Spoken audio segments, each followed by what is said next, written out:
नमस्ते, आप सभी का स्वागत है आज के इस रात्रिकालीन संस्करण में। और हमारे साथ हैं आरज़ू काज़मी जी। और आरज़ू काज़मी जी जो हैं इस समय छाई हुई हैं भारत में, पाकिस्तान में, दोनों जगह। अब वो क्यों छाई हुई हैं वो थोड़ा-सा आपको मैं बैकग्राउंड बता दूँ। वो बैकग्राउंड ये है कि आपने एक बड़ा ज़बरदस्त ट्वीट किया था और उस ट्वीट में ये लिखा था कि साहब कि मेरे दोनों भाई जो है वो पाकिस्तान छोड़ के जा चुके हैं और वो अपने और अपने बच्चों के लिए यहाँ फ्यूचर नहीं देखते। और हमारे दादा एक तरफ से प्रयागराज से, दूसरी तरफ से दिल्ली से आए थे यहाँ पर पाकिस्तान में। और नीचे लिखा है इन्होंने कि वाट लगा दी दादाजी। तो वो वाट लगा दी दादाजी जो है वो बड़ा ज़बरदस्त वायरल हो चुका है। तो अब आरज़ू जी से मैं पूछूंगा कि दादाजी ने जो वाट लगाई तो उसका क्या असर हो रहा है इस वक्त आपके यहाँ? सबसे पहले बहुत शुक्रिया सर कि आपने इनवाइट किया। Thank you so much.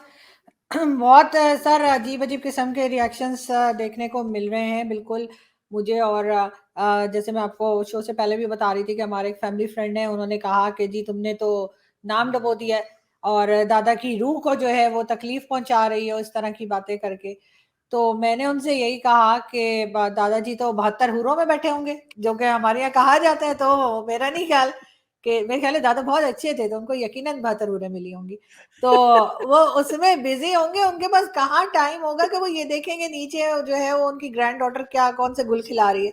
तो वो जाहिर है कि अच्छा, ये मुझे नहीं 72 लगता में कि कोई देखेंगे। चॉइस है या क्या? कोई कहे कि साहब मुझे 72 नहीं चाहिए, एक दो से ही काम चल जाएगा, तो उसको अलाउड है कि एक दो ही रह जाए, या 72 की 72 पूरी सबको उनको झेलना ही पड़ेगा?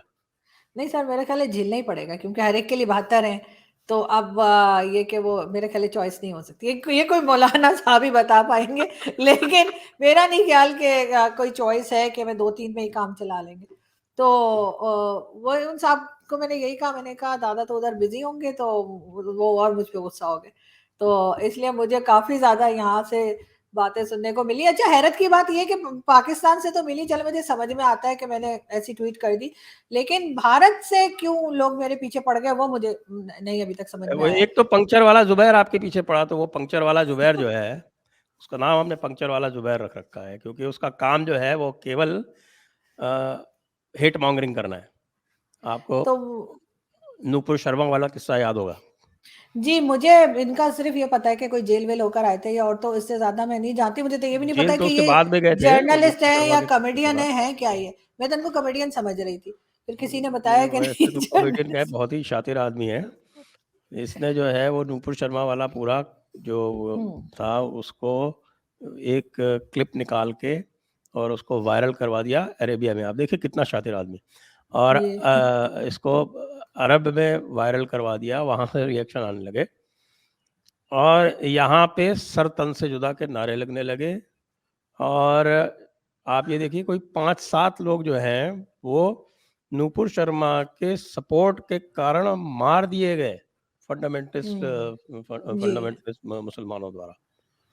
तो ये इतना खतरनाक आदमी है। उसके बाद फिर इसको दूसरे किसी चार्ज में जेल-वेल भी भेजा गया, कुछ दिन जेल भी रह के आया ये, लेकिन ये सुधरा नहीं है। तो इसने जैसे आपको टारगेट किया, ऐसे ही एक दूसरी और हैं काजल शिंगला, उनको भी अभी टारगेट कर रखा है।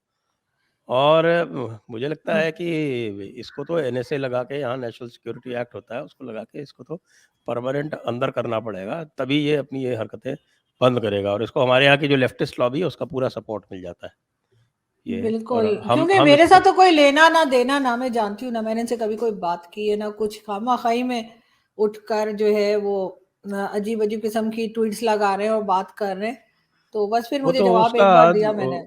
उसका नैरेटिव आपने हिट कर दिया ना। उसका नैरेटिव ये है कि मुसलमान जो है वो भारत में बहुत परेशानी में है, बहुत दुखी है, और उधर आप पाकिस्तान में बैठ कर कह रहे हो कि हम पाकिस्तान क्यों गए, हमें यहाँ रह जाना चाहिए था। तो उसका नैरेटिव हिट हो रहा था, इसलिए उसने इस तरह का रिएक्शन दिया।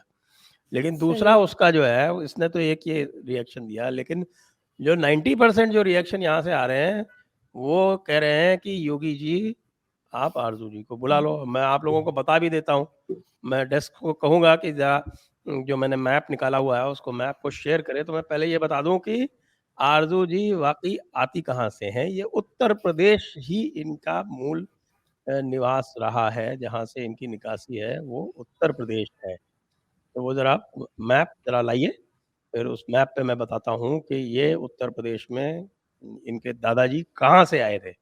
और इनके दादाजी के पिताजी यानी ग्रेट ग्रैंडफादर जो थे वो इलाहाबाद हाई कोर्ट में उस समय, हाई कोर्ट तो आज भी इलाहाबाद हाई कोर्ट ही कहलाता है, तो इलाहाबाद हाई कोर्ट में जज थे Syed Fariduddin Ahmed Azmi. I got the name right? जी जी सर, बिल्कुल। तो तो आपके great grandfather Allahabad high court में जज थे, और प्रयागराज के पास में गंगा नदी के तट पर है एक टाउन, इसका नाम है कड़ा धाम। अब ये कड़ा धाम जो लोग उत्तर प्रदेश में रहते हैं वो जानते हैं कि ये कौशाम्बी के पास में है, और सिराथू से रोड जाती है, और दूसरी तरफ कुंडा जो है वो पड़ता है। और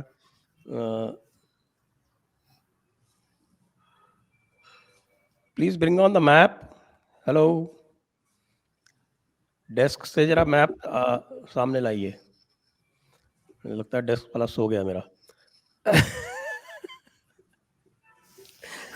तो बल्कि मेरे फादर तो अक्सर कड़वी इलाहाबादी भी बोला करते थे। कड़वी इलाहाबादी हम लोगों को घर में जो बच्चे थे ना, कड़वी इलाहाबादी है, तो वो दोनों को मिला के ना, कड़ा और इलाहाबाद को मिला के इस तरह से बात की जाती थी। ये है, ये देखिए, ये जो इसको मैं थोड़ा जूम कर दूं तो ये दिख रहा है यहाँ पर, ये है कड़ा धाम, जो लाल रंग से जो दिख रहा है यहाँ पर, ये जी एक तीर्थ स्थान भी है गंगा नदी के तट पर। और इस तरफ जो है वो कुंडा है प्रतापगढ़ जिले में, और ये कड़ाधाम ये सिराथू के पास में ये है। पहले ये प्रयागराज डिस्ट्रिक्ट में होता था, अब यहाँ डिस्ट्रिक्ट एक नई बन गई है, उस नई डिस्ट्रिक्ट का नाम है कौशाम्बी, और उसका हेडक्वार्टर ये सिराथू है मेरे विचार से। यहाँ से हमारे जो केशव प्रसाद मौर्य जो डिप्टी सीएम हैं हमारे उत्तर प्रदेश के, वो आते हैं, तो आप हमारे डिप्टी सीएम के गांव की हैं, ये कहा जा सकता है। तो ठीक, बिल्कुल। पहले ये प्रयागराज एक ही डिस्ट्रिक्ट हुआ करता था, अब ये चेंज हो गया। यहाँ प्रयागराज से I think it will be about 100 kilometre और सो, 100 के आसपास या उससे कम होगा थोड़ा, इतना होगा, 80 से 100 किलोमीटर के आसपास, और गंगा जी के तट पर है। तो आप बिल्कुल गंगा मैया की लहरों के बीच से निकली हुई हैं, इसलिए आप बिल्कुल योगी जी के माध्यम से आपके लिए अपील की जा रही है कि आप आइए वापस यही कड़ा में आइए। वैसे कड़ा का एक और बता दूं दर्शकों को, ये एक और कारण है इसका कि ये जो कड़ा है, यहाँ अलाउद्दीन खिलजी गवर्नर हुआ करता था, और यहीं पर अपने चाचा जलालुद्दीन को बुला के और उसका कत्ल उसने धोखे से यहीं पर किया था। तो इसलिए अलाउद्दीन खिलजी से भी आपका कुछ ताल्लुक तो है, क्या कहेंगी आप? पता नहीं सर, इस बारे में मैं कुछ नहीं जानती। ऐसे तो फिर हर एक से कहीं ना कहीं से कोई ताल्लुक निकल ही आएगा अगर आप निकालने बैठ गए, और वो भी अगर आपने ढूंढना शुरू कर दिया तो बस फिर तो बस रहने ही दे सर। आगे ना ही जाए, पता नहीं क्या निकला है। लेकिन ये जरूर है कि वो साजिद तारड़ साहब आते हैं ना शो में, तो वो अक्सर कहते हैं कि हम अपने कि वो भी चेक कर रहे हैं। वो कहते हैं, आप मुझे कहते हैं आप भी चेक करें कि कहाँ से जो है हम लोग कन्वर्ट हुए थे, और क्या था, लालच था या डरा धमका के किया गया था, क्योंकि वो अपना भी सारा ना पूरी अपना कह रहे थे फैमिली ट्री और सब कुछ निकाल रहे हैं वो, कि कहाँ से जो वो तो मानते हैं कि वो पहले सरदार थे और फिर उसके बाद कन्वर्ट हुए। तो वो कहते, मुझे भी कहते चेक करें कि डरा के किया है या लालच से किया है। मैंने कहा लालच से ही किया होगा, डरते तो हम किसी के बाप से नहीं है। तो वो वाली अरे नहीं, बात आप तो सैयद हैं, सैयद तो तो सर दूसरों को बस सर कन्वर्ट सही तो करते नहीं थे। होते। नहीं तो वही ना सर, लेकिन वो मुझे फिर भी कह रहे थे कि आप चेक करें, तो मैंने कहा मैं चेक करूंगी, पता नहीं हम डरते वरते तो हम किसी से नहीं है। अगर इन केस, वैसे तो सैयद को कहा जाता है कि सैयद जो है वो नहीं हुए थे कन्वर्ट या उस तरह से, मगर फिर भी अगर इन केस हुए हो तो सारे मेरे, के सारे सैयद तो क्लेम करते हैं कि सब अरब से आए हैं। नहीं हम तो अरब से नहीं आए, हम तो हरगिज नहीं आए। अरे अरब से नहीं आए तो सैयद कैसे हुए? जो सैयद है वो तो अरब से ही आया होगा।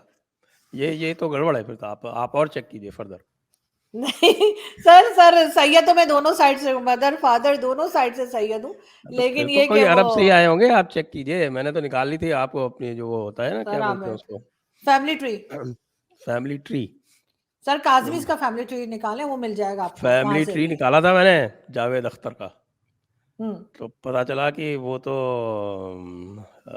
हजरत उमर फारूक की 34वीं पुश्त में। अच्छा, ऐसे आप भी निकालेंगे तो किसी हजरत की किसी 34वीं अच्छा 35वीं पुश्त हमारे यहाँ में। हजरत कोई कुछ और उसमें इस्तेमाल होता है, अगर कोई होशियारी दिखा जाए तो कहते हैं वो तो बड़े हजरत निकला है, तो इसलिए ना मुझे वो हजरत वर्ड पे भी थोड़ा सा डाउट है कि हमारे यहाँ कहते हैं वो तो जी वो बड़े हजरत निकला है, उन्होंने तो वो हाथ दिखा दिया।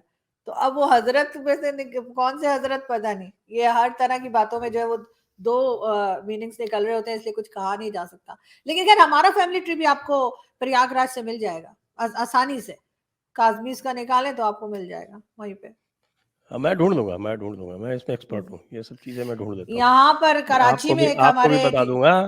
लेकिन ये बताइए कि ये पाकिस्तान में लोग जो है वो आपसे इतने नाराज क्यों हैं? कि मैंने कई सारे ट्वीट्स देखे जिन्होंने कहा कि ये यहाँ तो ये पंजाबियों का मुल्क है, तुम यहाँ क्या कर रही हो, वापस जाओ। हाँ ऐसा ही है सर। कुछ फेक आईडीज हैं, इतनी हिम्मत तो है नहीं उनकी कि वो ओरिजिनल आईडी से आके मुझे लिखते या धमकाते, तो वो अपनी फेक आईडी से जो है वो लिख रहे हैं कि जी तुम पंजाबियों के इलाके से निकल जाओ और महाराष्ट्र में चली जाओ।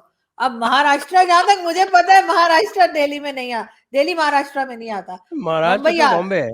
बॉम्बे है ना, तो वो पता नहीं मुझे महाराष्ट्र क्यों भेज रहे हैं। तो वैसे तो खैर मैं हीरोइन लगती हूँ, मैं मानती हूँ लेकिन बॉलीवुड में जाने की सलाह दे रहे हैं आपको। बॉलीवुड में जाने की सलाह दे रहे हैं सर, क्योंकि वो महाराष्ट्र महाराष्ट्र बार बार लिख रहे हैं, तो मैंने कहा थोड़ी, मेरी वैसे ज्योग्राफी मेरी भी कोई खास अच्छी नहीं है, लेकिन ये मुझे पता है कि महाराष्ट्र दिल्ली महाराष्ट्र में नहीं आता। तो मैंने कहा पता नहीं है क्यों महाराष्ट्र महाराष्ट्र लिख रहे हैं। तो हो सकता है सर वो कोई पाकिस्तानी ना हो कि कोई इंडियन ही हो, क्योंकि हमारे लोगों को इतना कुछ खास महाराष्ट्र या उसके बारे में पता नहीं है, खासतौर पे वो भी पंजाबियों को। ये हो सकता है क्योंकि यहाँ भी एक बड़ा तबका है ना जुबैर जैसा, जो हाँ। यहाँ नैरेटिव चलाता है कि भाई हम्म। मुस्लिम्स आर बैडली ओप्रेस्ड और उनके साथ बड़ा हम्म। जोर जुल्म हो रहा है। वो हमारे है ना, वो क्या नाम उनका, वो चौगड्डा है, आरफा, सबा, राणा, हाँ हाँ। सायमा। हम्म। तो ये जुबैर जो है वो उन्हीं के साथ का है।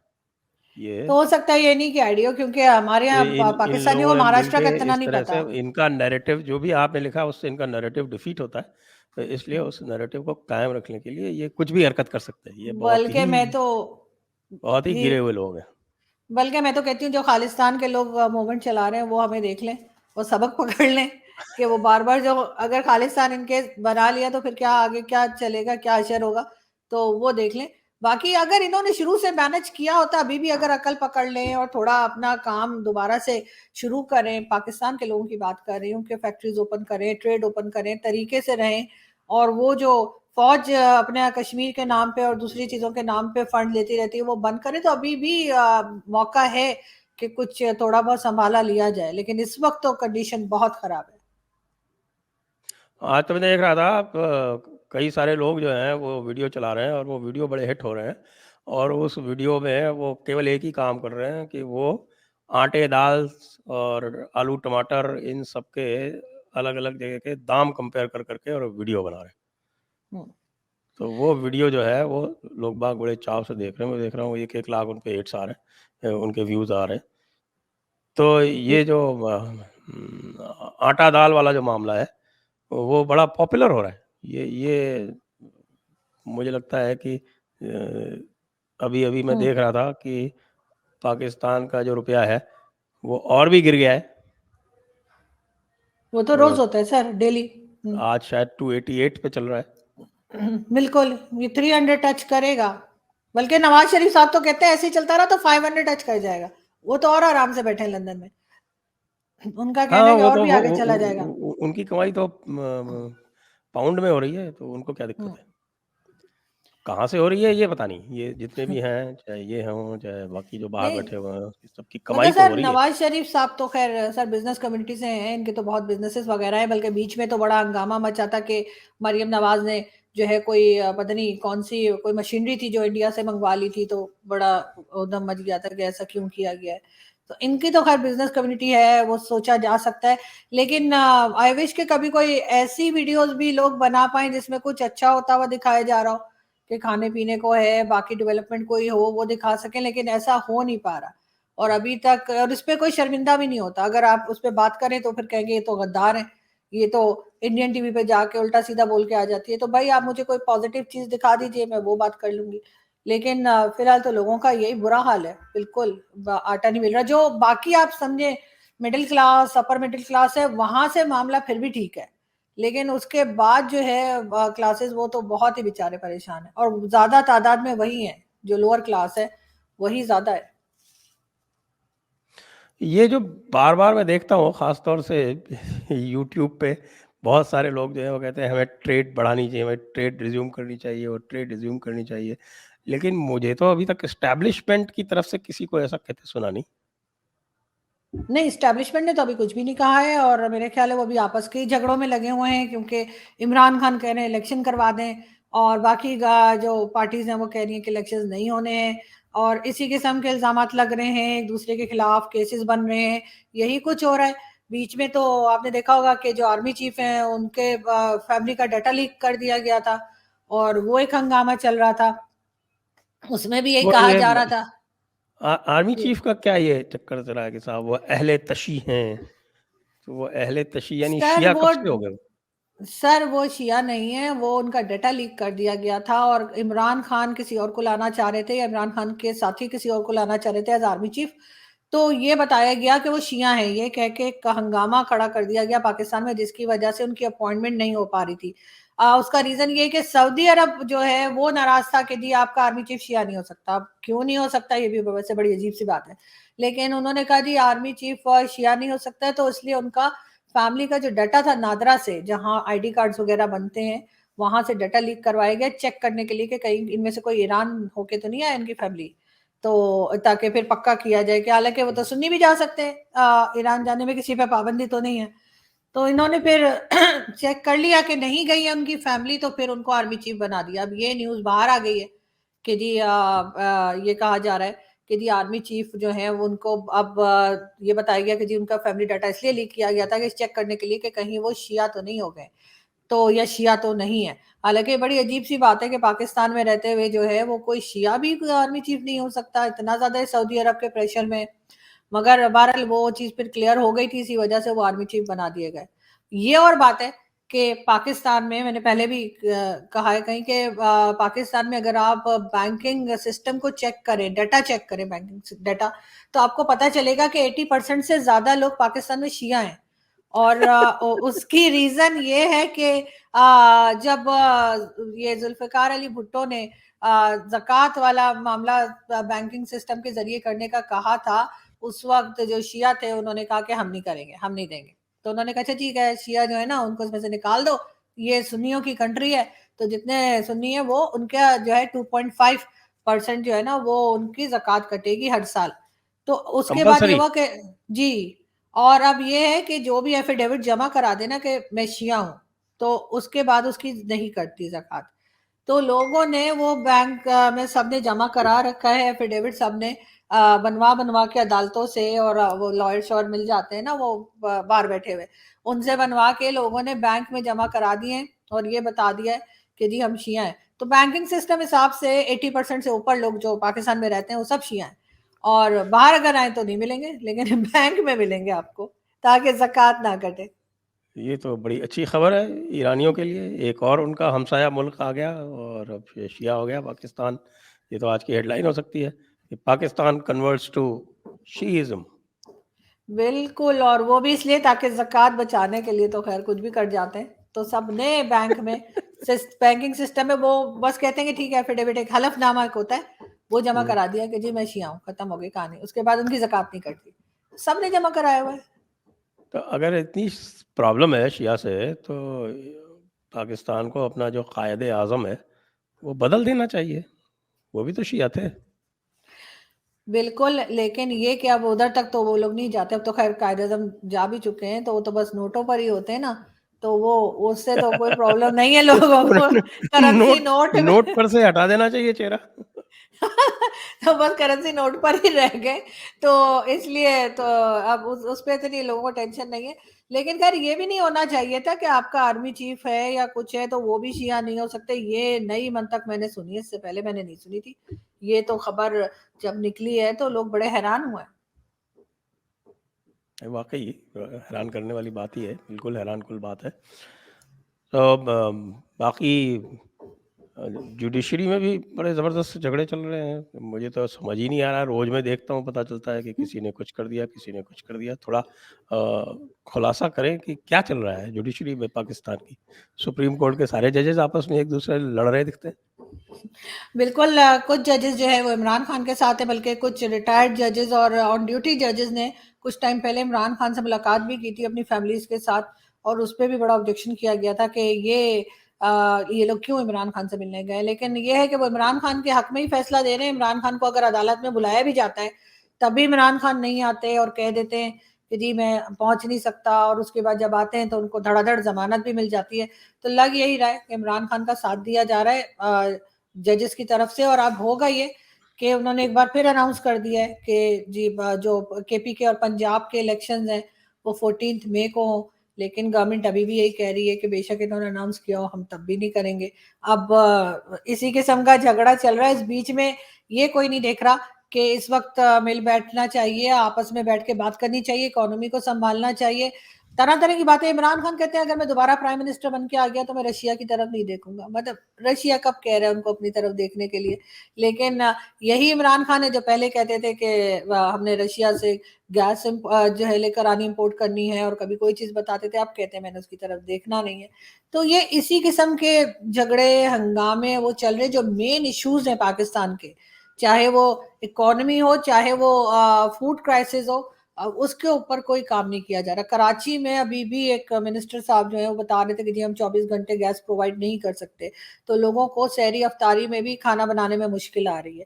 तो इस किस्म की चीजें यहाँ पर चल रही हैं, लेकिन गवर्नमेंट और अपोजिशन आपस में यही लड़े चली जा रही है कि इलेक्शंस कब होने। और लग ये रहा है कि फिलहाल इलेक्शंस शायद जो सुप्रीम कोर्ट ने कहा है 14 में तब भी होते हुए दिखाई नहीं दे रहे। और ये जो फ्री में जो आटा बांटा जा रहा है उसकी क्या बातचीत चल रही है? कह रहे हैं कि वो उस आटे से रोटी नहीं बनाई जा सकती। ये भी सर एक पॉलिटिशियन है उन्हीं ने बताया है। वो कह रहे हैं कि आटे की क्वालिटी इतनी खराब है कि उसे जो है खाया नहीं जा सकता, लेकिन फिर भी खैर लोग ले रहे हैं। अब जो बेचारे मजबूर हैं वो लेने के लिए जाते हैं, लेकिन उसके लिए भी कोई प्रॉपर सिस्टम नहीं बनाया हुआ। इसी वजह से लोगों की जानें भी जा रही हैं। वहां पर बहुत रश लग जाता है, लोग एक दूसरे को धक्का देके पुश करके पहले लेने की कोशिश करते हैं। उसमें कराची में भी कई लोगों की जानें गई हैं, पंजाब में भी इसी तरीके से चल रहा है। जबकि ये अगर हर किसी को बिजली का बिल पहुंचा सकते हैं, क्योंकि ये दे रहे हैं आटा जो इनको इलेक्ट्रिसिटी या यूटिलिटी बिल कोई दिखाएगा उसको मिलेगा। तो अगर ये यूटिलिटी बिल्स लोगों के घर तक जा सकता है तो फिर आटा क्यों नहीं जा सकता? लोगों के घर पे आटा पहुंचा दें, बजाय इसके कि लोगों को इस तरह से बुला के। और बहुत अजीब सी हालत लगती है जब ऐसे लोगों को खड़ा देखते हैं ना, कि यूं आटे की लाइन में एक कोने से लेके दूसरे कोने तक रोड के लोग खड़े हुए हैं। तो अफसोस भी होता है, लेकिन कुछ किया नहीं जा सकता क्योंकि गवर्नमेंट कुछ करने को तैयार नहीं है। स्टैब्लिशमेंट को ऐसे ही लोग सूट करते हैं, शायद इन्हीं को दिखा दिखा कर बाकी दुनिया से पैसे लिए जाएंगे और बताया जाएगा। अभी तो नवाज शरीफ साहब भी तो सऊदी अरब जा रहे हैं, रमजान के आखिरी 10 दिन वहीं गुजारेंगे। और शहबाज शरीफ साहब भी जा रहे हैं, यानी कि इस वक्त जो प्राइम मिनिस्टर है, तो यकीनन वहां जाके कुछ पैसों की बात करेंगे। ऐसे ही तो मतलब उम्रा करने के लिए तो नहीं गए होंगे ना, सिर्फ कुछ तो लेकर ही फैमिली आएंगे। रियूनियन भी हो सकती है। हो सकती है, मगर वो तो लंदन में भी होती रहती है सर। लंदन जाते रहते हैं प्राइम मिनिस्टर बार बार पूछने के लिए नवाज शरीफ साहब से कि अब क्या करूं और अब क्या करूं, क्योंकि वो भी फर्स्ट टाइम प्राइम मिनिस्टर बने। लेकिन सऊदी अरब से क्योंकि खास एक रिलेशन रहा है नवाज शरीफ साहब उनकी फैमिली का, इसलिए ये समझा जा रहा है कि उन्होंने इनविटेशन दिया, सऊदीज ने उनको बुलाया। तो हो सकता है कोई बात करने के लिए बुलाया हो और कुछ ना कुछ फंड भी मिल जाए, जैसे वो पहले भी देते रहे ना, बैंक में रख लो, खर्च मत करना, देखते रहना बस। उस किस्म का फंड शेयर आ जाए, जो पहले भी आया था। उन्होंने कहा था 72 आवर्स में वापस करना पड़ेगा, तो हो सकता है कोई इसी टाइप की कोई चीज होने जा रही हो। वो तो बात आपकी सही है, लेकिन जो बातचीत चल रही है वो तो बड़ी खतरनाक किस्म की चल रही है कि ये आपकी जो आर्मी है वो तो वेस्टर्न फ्रंटियर पे लड़ ही नहीं रही है, और रोज कत्लेआम हो रहे हैं। रोज आ जाता है, कभी 4 मारे गए, कभी 11 मारे गए, कभी कोई ब्रिगेडियर मार दिया गया, कभी कोई चला गया, कभी कोई चला गया। ये डेली का किस्सा हो रहा है ये। और पिछली बार तो ये सब हो रहा था तब इससे कम ही हुआ था, तभी वो ज़र्ब-ए-हज़ब चालू हो गया था। अब क्या नहीं ज़र्ब-ए-हज़ब जैसा कोई ऑपरेशन करने की क्या अब कुव्वत नहीं रही? क्या दिक्कत है? नहीं सर, मेरे ख्याल है कोई ऑपरेशन तो तभी कर पाएंगे ये जब कहीं से फंड आएगा। अगर आईएमएफ का आ गया या कहीं और से जो कोशिश की जा रही है, तो अगर कहीं से पैसे आ गए तो जाहिर है कि लड़ने में भी पैसे लगते हैं। लेकिन ऐसा नहीं है कि सिर्फ टीटीपी वाले ही इस तरफ कोई मार रहे लोगों को या नुकसान पहुंचा रहे हैं। ये एक दिन इधर और एक दिन उधर की बात होती है कि एक दिन टीटीपी वालों को मारा जाता है और एक दिन टीटीपी वाले जो है वो इस तरफ की फोर्सेस के ऊपर हावी हो जाते हैं। लेकिन कहा यही जा रहा है कि जैसे ही कोई फंड्स आएंगे तो बिल्कुल ऑपरेशन लॉन्च किया जाएगा, क्योंकि उसके बगैर ये टीटीपी कंट्रोल में नहीं आएगी इनकी। तब तक यही चलता रहेगा कि कभी हमारे यहाँ के किसी मेजर को पकड़ लिया, कभी किसी कर्नल को पकड़ लिया, और कभी इन लोगों ने उनको पकड़ के मार दिया। यही कुछ चलता रहेगा। और अभी फंड्स का मेरे ख्याल इंतजार हो रहा है, जैसे ही वो आएंगे तो फिर आगे कुछ कहानी में थोड़ा सा यानी जो है ना वो फंड ट्विस्ट आएँगे आएगा। तो उधर लगा दिए जाएँगे, वो ये हाँ, आपके इकोनॉमी में नहीं लगाए जाएँगे। नहीं, बिल्कुल जो भी फंड आता है पाकिस्तान में वो अक्सर आपने देखा है कि डिफेंस में ही लगता है। और इसी वजह से पहले कहा जाता था कि जी हमें इंडिया से बड़ा खतरा है और इंडियन बॉर्डर से बड़ा खतरा है। अब हमें दूसरी जगह मिल गई है, अब हमें अफगानिस्तान बॉर्डर भी मिल गया है।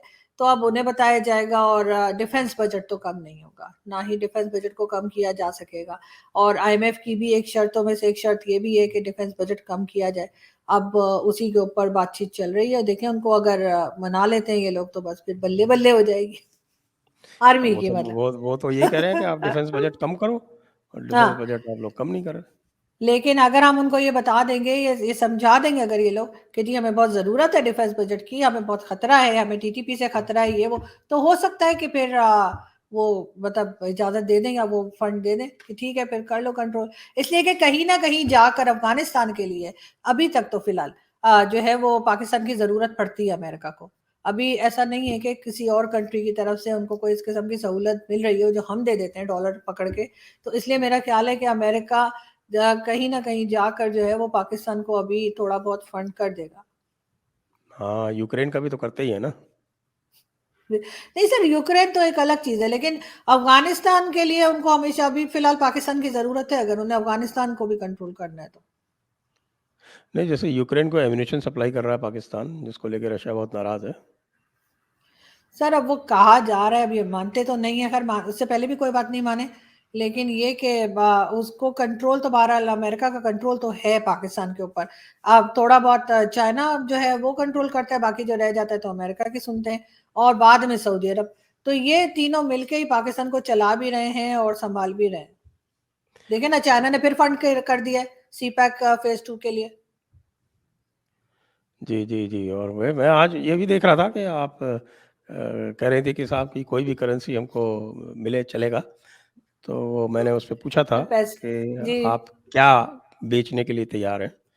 तो मैंने उसमें ये भी पूछा था कि क्या पीओके का सौदा कर लें? मतलब इंडिया नहीं 20-30 सर, बिलियन डॉलर तो हम बहुत आसानी से दे देगा, एक मुश्त दे देगा। तो आपकी बहुत सारी समस्या हो जाएगी। वैसे भी पीओके वालों ने जो है, वो खिलाफ रेज़ोल्यूशन लेके, यानी कि एस्टेब्लिशमेंट के खिलाफ जाते हुए रेज़ोल्यूशन लेके ये कह दिया कि हमें अमित शाह की बात मंज़ूर है और हम शारदा पीठ के लिए कॉरिडोर देने के लिए तैयार हैं। तो वो तो ये होनी दोनों चीज़ें चाहिए लिंक हो सर। सकती हैं। सर वो तो होना चाहिए, बिल्कुल वो कॉरिडोर तो ओपन होना चाहिए, लेकिन मुझे लगता नहीं कि अभी फिलहाल होगा। और जहां तक कश्मीर की बात है, नहीं कश्मीर पे इतनी इस तरीके से मुझे नहीं लगता कि किसी किस्म का कंप्रोमाइज पाकिस्तान करेगा। उसके लिए कहीं ना कहीं टेबल टॉक होनी होगी और तभी बात हो पाएगी। अदरवाइज प्रोटेस्ट तो पूरे पाकिस्तान में कहीं ना कहीं होते ही रहते हैं। उसका मतलब ये नहीं निकाला जा सकता, वरना तो ये पिछले कई सालों में ये मसला हल हो गया होता। मगर ये ज़रूर है कि अब बातचीत होनी चाहिए। और ये इश्यू तो आपको याद होगा कि बाजवा साहब कहते थे कि 10-20 साल के लिए साइड पे रख दें। तो वो मेरे ख्याल है हो जाना चाहिए। बाजवा साहब की बात आपने याद दिलाई। तो बाजवा साहब के क्या हाल चाल है? उनकी जो वो इंटरव्यू थे वो बंद हो गए या भी चालू अभी हो? तो सर बंद हो गए हैं, बल्कि जिन्होंने इंटरव्यू लिया है वो आज मेरे पास आएंगे इंटरव्यू के लिए। मैं आज उनका इंटरव्यू लूंगी कि उन्होंने बाजवा साहब का अच्छा। इंटरव्यू क्या लिया था। तो वो होपफुली आज मेरे पास जो है, जो रात को इंटरव्यू के लिए मैंने उनको क्या बुलाया क्या नाम है उनका? शाहिद मित्तला ऐसा करके कुछ नाम है उनका। तो मैं अच्छा, उनका मुझे हमेशा नाम तो वो मेरा उनसे 1-2 दिन से बस वो ये हो नहीं पा रहा था इंटरव्यू, कभी वो बिज़ी हो जाते थे, कभी मैं। तो अब वो ये कि होपफुली आज जो है वो मैं उनके साथ बनाऊँगी इंटरव्यू। लेकिन वो उस पे इतनी बात अब हो नहीं रही है, क्योंकि मेरा ख़्याल है उनको भी थोड़ा बहुत रोक दिया गया होगा, और बाजवा साहब को तो रोक ही दिया गया। उनको तो कहा ही है कि मतलब तुमसे ये जो फैसिलिटीज़ भी ले लेंगे, जो जितनी रिटायरमेंट के बाद मिलती है वो भी वापस ले ली जाएगी, ज़मीनें भी ले लेंगे, बैंक अकाउंट्स भी सील कर देंगे। तो ज़ाहिर है बाजवा साहब ने तो बस एकदम ही चुप्पी साध ली है और वो साइड पर हो गए। अब कितने दिन चुप बैठते हैं पता नहीं, क्योंकि उनको भी मीडिया का बहुत शौक है। तो हो सकता है कुछ दिन में फिर कोई इंटरव्यू देने निकल पड़े, क्या क्या पता। हाँ, या फिर सारा का सारा जो भी उनकी प्रॉपर्टी वगैरह है उसका हिसाब किताब करके और कहीं कनाडा निकल लें या कहीं और निकल लें, और उसके बाद वो फिर तो वहाँ जाएंगे। बैठे-बैठे आराम से देते रहें। वहाँ तो पैसे भी बहुत मिलते हैं इंटरव्यू के, यहाँ तो किसी को फ्री में ही दे दिया होगा। वो भी इंटरव्यू नहीं था, वो किसी इवेंट में मिले थे और उन जर्नलिस्ट से, और उन्होंने उनसे कुछ सवाल वगैरह कर लिए, तो उन्होंने जवाब दे दिए। उन्होंने आके फिर कहा कि एक मुलाकात थी जो इंटरव्यू में बदल गई, इंटरव्यू नहीं था। उसके बाद उन्होंने बता दिया कि उन्होंने ये कहा, ये कहा, ये कहा। तो ऐसे करके वो एक इंटरव्यू की शक्ल हो गई। तो उससे उनको ज़रा प्रॉब्लम हो गई। अब बाहर तो जाएंगे ही, जाहिर है, हमारा कौन सा आर्मी चीफ यहाँ बैठा है, सभी चले जाते हैं। किस बात पर ज़्यादा ऐतराज़ है आर्मी को जो उन्होंने कही? उन्होंने ये बताया ना कि इंटरफेरेंस रहता है, पॉलिटिक्स में इंटरफेरेंस रहा है। और फिर उन्होंने बताया कि शहबाज शरीफ साहब को भी उन्होंने कहा कि जी तुमने अपने बेटे को चीफ मिनिस्टर क्यों बना दिया है, और इसी किस्म की कई बातें जो हैं वो बाजवा साहब ने की। जबकि ये तो हमेशा से यही कहते आए कि नहीं, हमारा तो कोई इंटरफेरेंस है ही नहीं पॉलिटिक्स में, हम तो साइड साइड पर रहते हैं और हम तो सिर्फ बॉर्डर पे ही अपने काम से काम रखते हैं। तो उस चीज से अलग हटके बाजवा साहब ने कहा ना कि हाँ इंटरफेरेंस था। गवर्नमेंट लाए भी थे इमरान खान की, गवर्नमेंट बनवाई भी थी इमरान खान की आर्मी ने और एजेंसीज ने, और हटाई भी उन्हीं ने। तो ये सारी बातें उन्होंने मान ली उनके साथ बातचीत में, और उन्होंने जाके जो है वो जैसे नहीं होता था हमारी फैमिलीज में, वो बुआ मौसी उनके सामने कोई बात करो तो वो अगले खानदान में जाके बता देती है ना। वो ना ऐसे कह रही थी, तो उन्होंने वो वाला काम किया ना, जर्नलिस्ट ने बीच में से उन्होंने जाके वो सारी बातें जमा करके वीलॉग बना दिया। उससे एक हंगामा उठ गया। तो ये हुआ इस वजह से। अब मेरा ख्याल है कि अब उनको रोका गया बाजवा साहब को कि फिलहाल कुछ ना बोले। जी, तो चलिए इसको बात को हम यहीं पर वाइंड अप करते हैं। और योगी जी से आपको जैसे इनविटेशन आए प्रयागराज आने का और कड़ा धाम जाने का, तो आप ज़रूर हम लोगों को बताइएगा। तो बिल्कुल सर, बताऊंगी, जरूर बताऊंगी, लेकिन आऊंगी नहीं सर, मैं इधर ही ठीक हूँ। और यहाँ से ही मैं जो है वो बातें करती रहूंगी, मैं मेरे ख्याल ऐसे ही रखूंगी। यहीं से आप ज़ुबैर का दिल जलाती रहेंगी। कोई बात नहीं। बिल्कुल ठीक है सर। इसी के साथ आज की इस चर्चा को हम यहीं पर विराम देते हैं। आप सभी दर्शकों का बहुत-बहुत धन्यवाद। आरज़ू जी, आपका भी बहुत-बहुत धन्यवाद। Thank you sir. Thank good night from here. You.